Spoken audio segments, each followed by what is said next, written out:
Hello, how's it going? Today, the weather app said it wasn't going to rain, but sometimes when you look at the clouds, it still feels like there's a chance.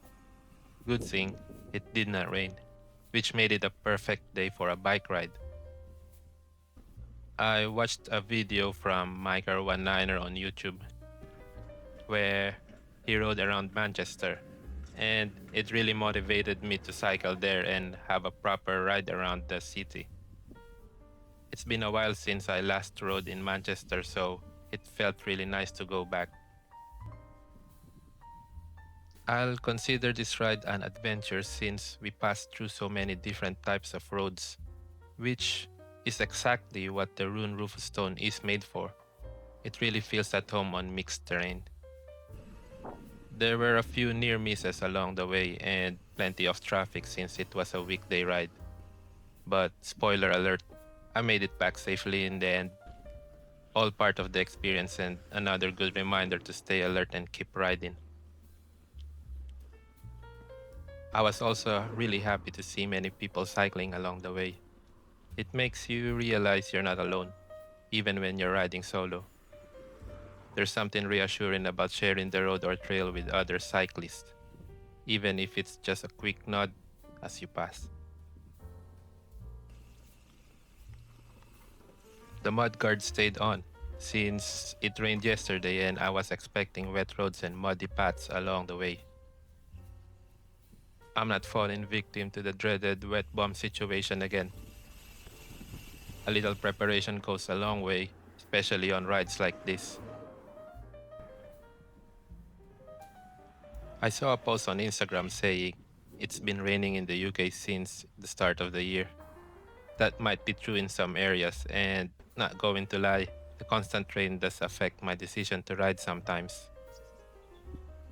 Good thing, I've got this handlebar bag where I can keep my rain jacket and essentials dry just in case.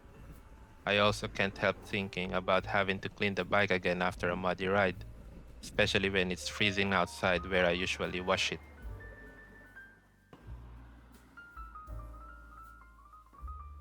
You can already see the flowers starting to bloom, which is a clear sign that the winter is nearly over and spring is on its way. It's always nice to see these small changes on a ride. They make everything feel lighter and more hopeful, like brighter days are just around the corner.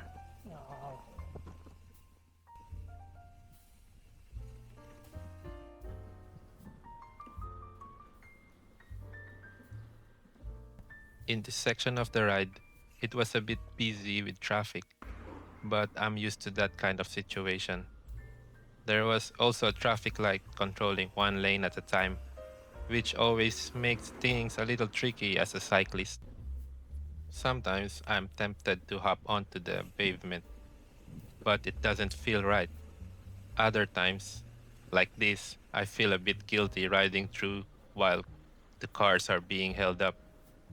Then I remind myself that they're sitting comfortably in their cars and will probably reach their destination much quicker anyway. I just try to stay calm, be predictable, and ride responsibly.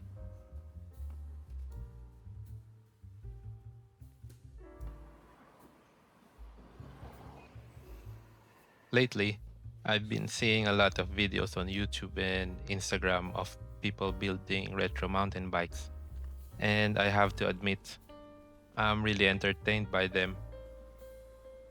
Sometimes I catch myself browsing Facebook Marketplace just to look at old steel frames and thinking maybe I could build one myself.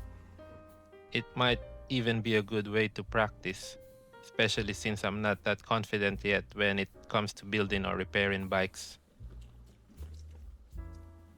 I also realized that one of the reasons I switched to tubeless tires is because I'm not very used to fixing a flat. Recently, I had my wheels serviced because they kept going flat, and it turned out the sealant had dried up and the rim tape was damaged.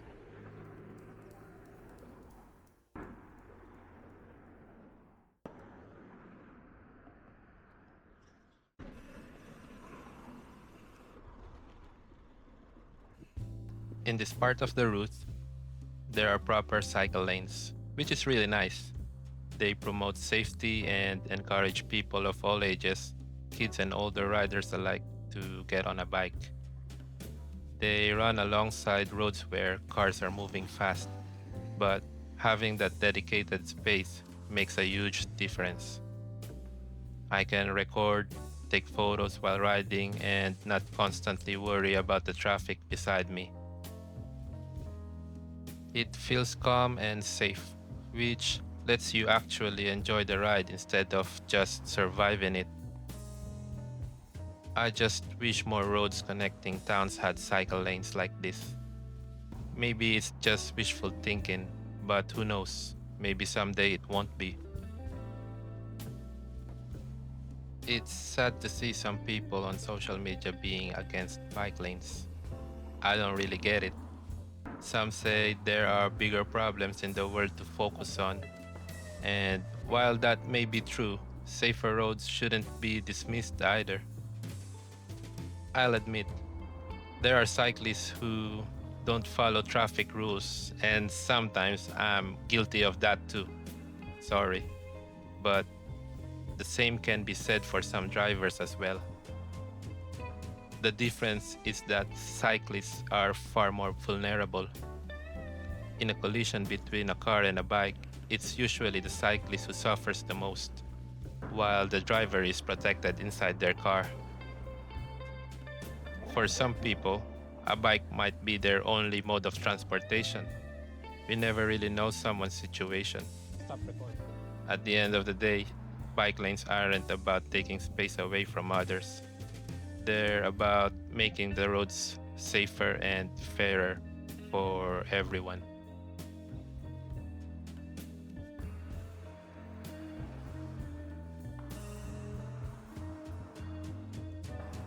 Anyway, let's transition to why I cycle. Mostly to get away from household chores. I'm just kidding. I always make sure to finish them the night before or a few hours before I head out for a ride. I don't cycle to go fast. Although, let's be honest, fast can be fun. But I know my limits and what my body can handle, and I'm happy with that. I see myself more as a tourist on two wheels. I ride to sightsee, to learn about the places I visit, and to observe how people live and move in those spaces. And that's exactly what we're going to do in Manchester. I also think cycling is a great way to exercise. With my job, I'm already on my feet and constantly moving. But this feels different. This time, I'm moving because I want to, and I'm actually enjoying it. I may not be getting paid for it, but it doesn't feel like work at all. It feels freeing, refreshing, and completely worth it. And then I find myself checking out nice components again. Back in the Philippines, we have a cycling term called Upgraditis. It's basically a disease where you keep looking at parts that could upgrade your bike and you're never fully satisfied. They say cycling is a hobby that helps you save money. That's a big lie. There's always something that would look good on the bike. Good thing, I try to stay disciplined with spending, and any big purchase definitely needs to be approved by the wife first. Of course, regular servicing is still important, but for now, the bike is running well and I don't really feel the need to change anything. Sometimes it's better to just ride and appreciate what you already have.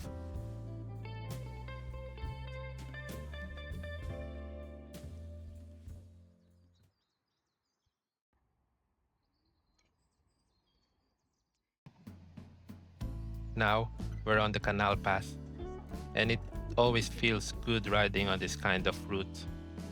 There's something calming about having the still water beside you, especially when the sun is out.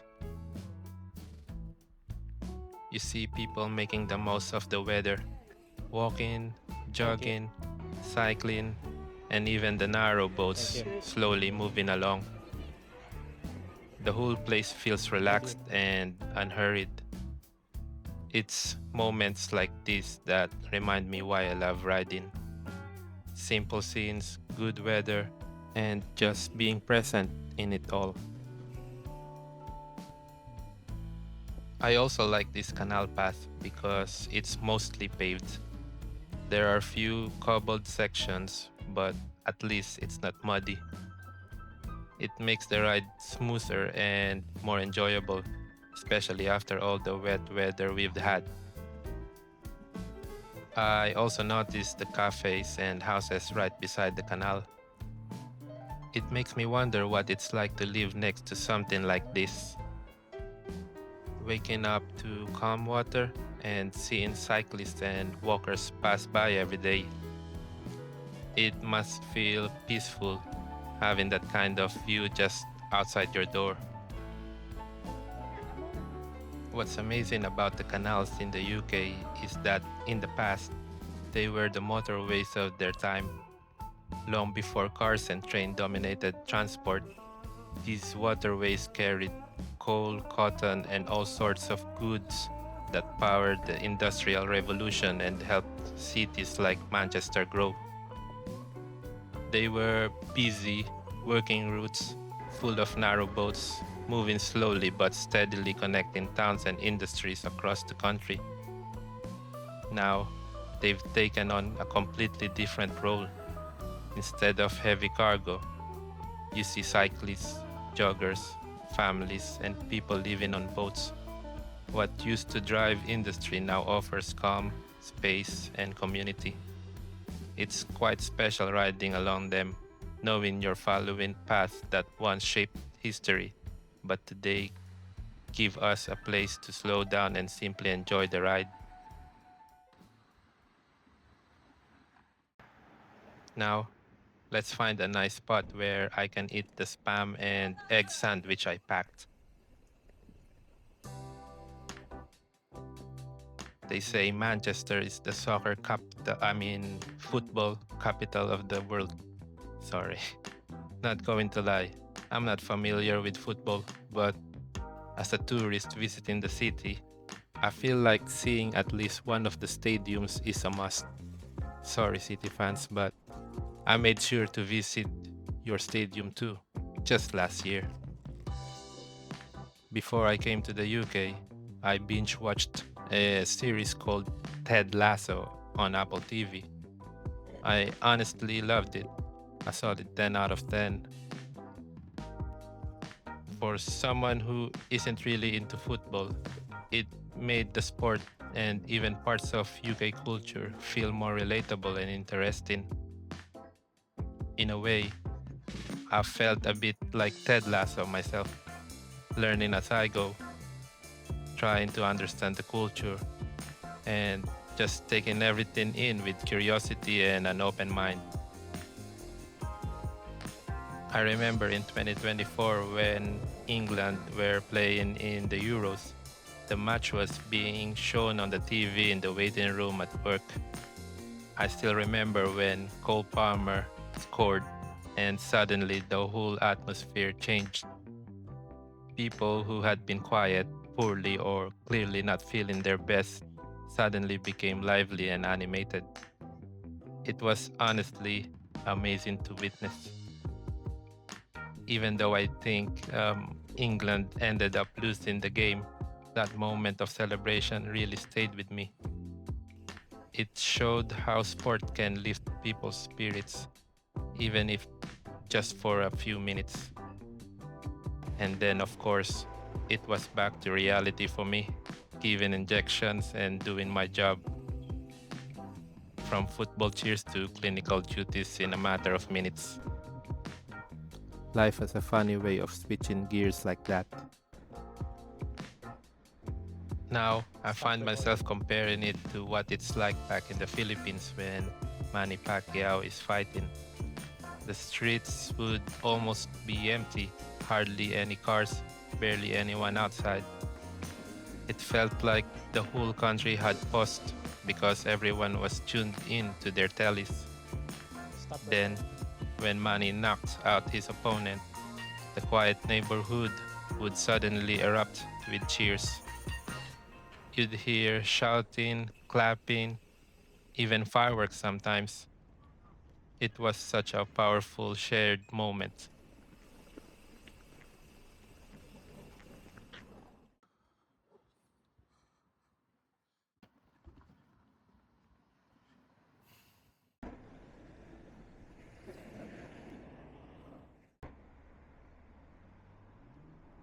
Stop recording.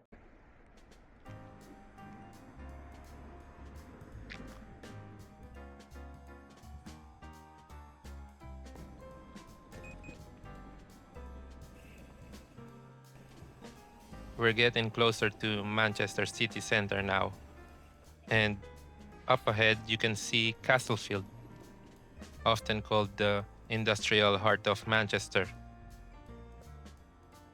This is where so much of the city's story began.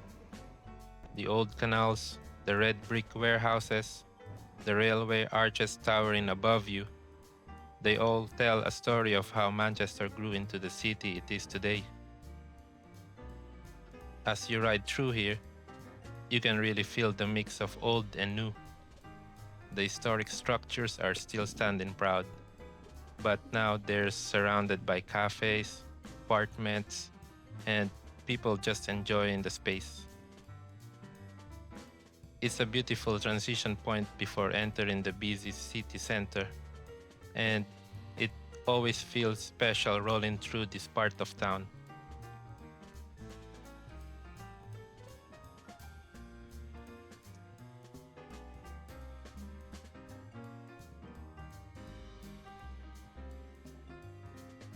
Just nearby is the Science and Industry Museum, built on the site of one of the world's first railway stations. A reminder of how this area helped shape modern transport and industry.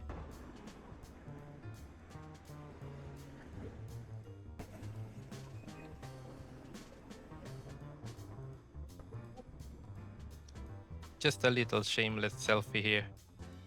It felt like the right time to snap a quick photo. Nothing fancy, just a simple reminder that I was here, enjoying the ride. And a quick stop by the John Rylands Library as well. It's one of the most beautiful buildings in Manchester, with its stunning neo-Gothic architecture that almost make it looks like a cathedral. Even from the outside, it feels grand and historic. Some lovely bike lanes around here, and I'm enjoying them. It makes the ride feel smooth and relaxed, especially in the middle of the city.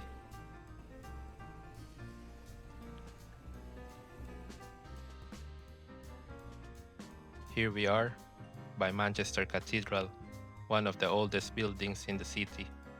It's amazing how something this historic can sit right in the middle of all the modern buildings and busy streets.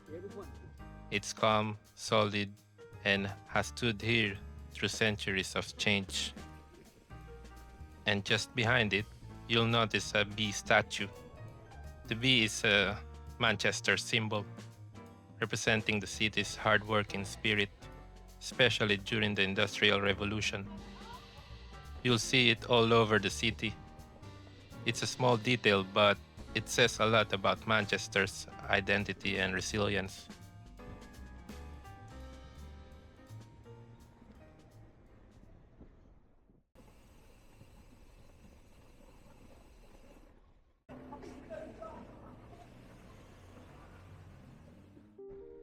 As you can see, when you start spotting lots of street art and colorful murals on the walls, chances are you're already in the northern quarter. This area has such a creative energy. Every corner feels like an open air gallery with bold artwork, indie shops, and little cafes tucked between the old buildings. It's the kind of place where you just slow down and take it all in. You'll also find the bike shop Keep Pedaling here, where I bought this rune roof stone. It's a great shop run by a lovely couple, and there's usually a friendly dog around too. I kind of want to hop off the bike and have a look at the parts inside, but I already know I might just end up torturing myself because my wallet has clearly said no. Honestly though, if you're into steel bikes and adventure builds, this is the place to visit in Manchester.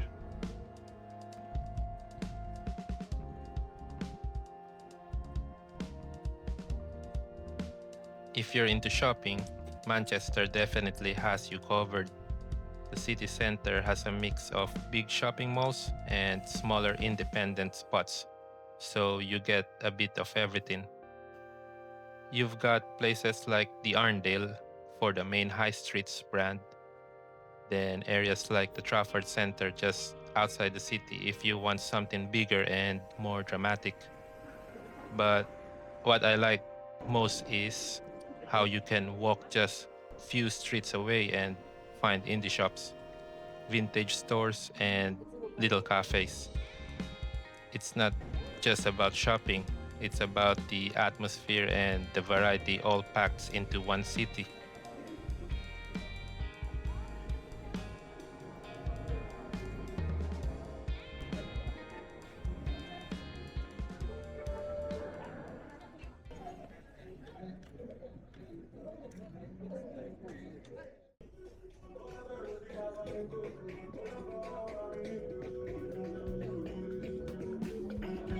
Here's the statue of Queen Victoria.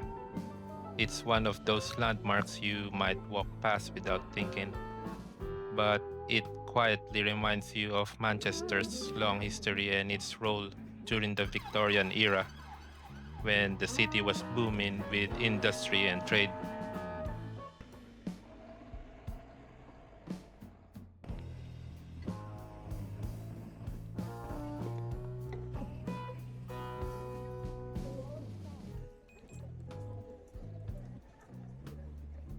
Now it's time to head back home, and I'm about to use what we jokingly call in the Philippines the forbidden technique, hopping on the train. After a long ride and a full day exploring the city, sometimes it's nice to mix things up and let the train do the work on the way back. It's still part of the adventure, just a different kind of movement. Bike and train together make exploring places like this so much easier and more flexible. Maybe I should change my channel name to Bike and Train Adventures. What do you think? I always seem to end up hopping on a train to finish the ride anyway.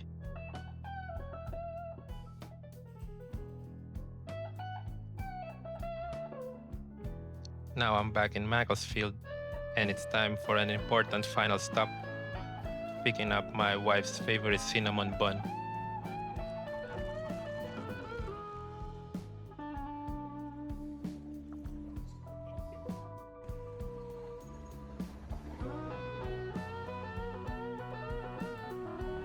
Thank you for coming along with me on this ride. I really appreciate you spending your time here. If you enjoyed the video, please give it a like, and if you're not subscribed yet, I'd be grateful if you considered subscribing or sharing it with your friends. It really helps the channel grow and keeps these rides going. Thanks again for watching. I truly appreciate the support, and I'll see you on the next one.